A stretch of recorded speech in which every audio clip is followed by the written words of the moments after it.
നമ്മൾ ഫസ്റ്റായി കാണുന്നത് കോളേജിൽ നിന്നാണ്. ഞാൻ മെക്കായിരുന്നു, സിവിലായിരുന്നു. പിന്നെ അങ്ങനെ അങ്ങ് സംസാരിച്ചു തുടങ്ങി. അതെ, പിന്നെ അതങ്ങനെ ആയിപ്പോയി.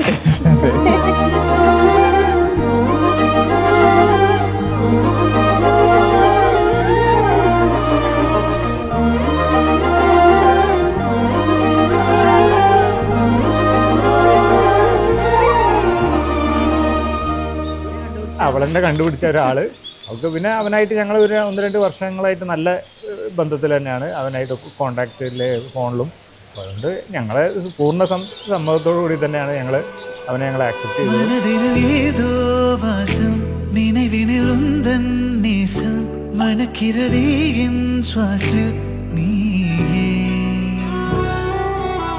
തന്നാലെ കാലം പിന്നാലെ പോക കണ്ട് എന്നുള്ളേ പേസിക്കൊണ്ടേനേ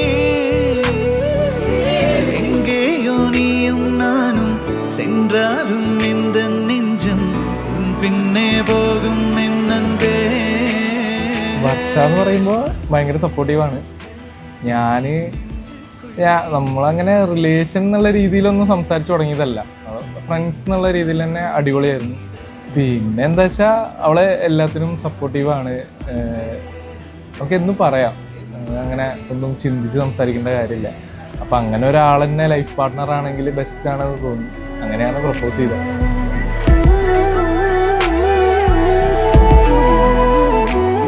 അവളിപ്പോഴും ചെറിയ കാണുമ്പോൾ കുറച്ച് വലിപ്പമൊക്കെ തോന്നിച്ചാലും ചെറിയ കുട്ടിയുടെ പോലെ വളരെ സോഫ്റ്റും കുറുമ്പും. അവളെ വിചാരിച്ച പോലെ നമ്മളെ എന്തെങ്കിലും ഞങ്ങളെ ഭാഗത്ത് എന്തെങ്കിലും ചെറിയ ഒരു ഇത് കാണുമ്പോൾ തന്നെ അവൾക്ക് അത് ഭയങ്കര ഫീൽ ചെയ്യും.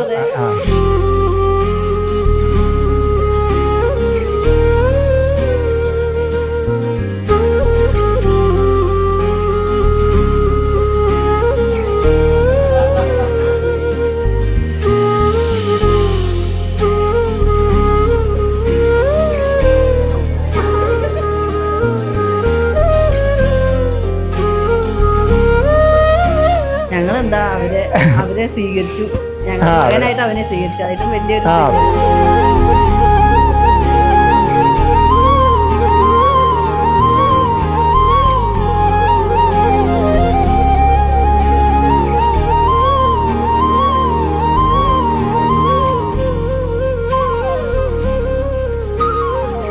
ഹാപ്പിയാണ്. കുറേ കാലമായിട്ട് ഇങ്ങനെ ഇത് നടത്തണം കാത്തിരുന്നൊരു സംഭവം.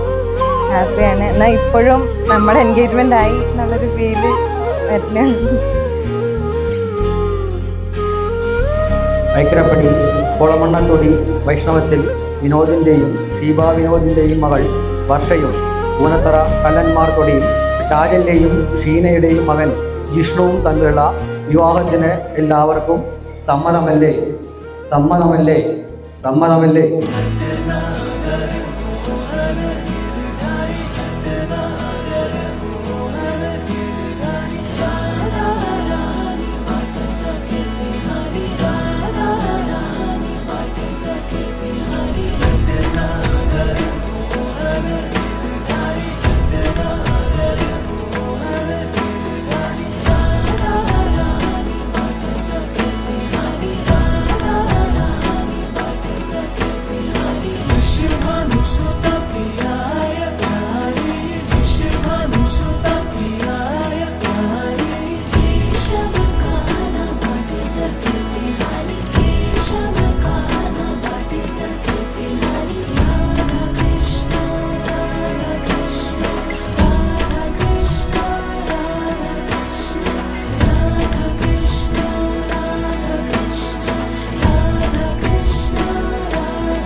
വർഷേച്ചിയും ജിഷ്ണേട്ടൻ എന്ന് പറഞ്ഞൊരു കോംബോ ഞങ്ങൾക്ക് ജൂനിയേഴ്സിന് ഒരുപാട് ഇഷ്ടമായിരുന്നു. ആ കോംബോ അവർ രണ്ടുപേരും എന്താ പറയാ ഭയങ്കര എന്റർടൈനിങ് ആണ് രണ്ടാളും.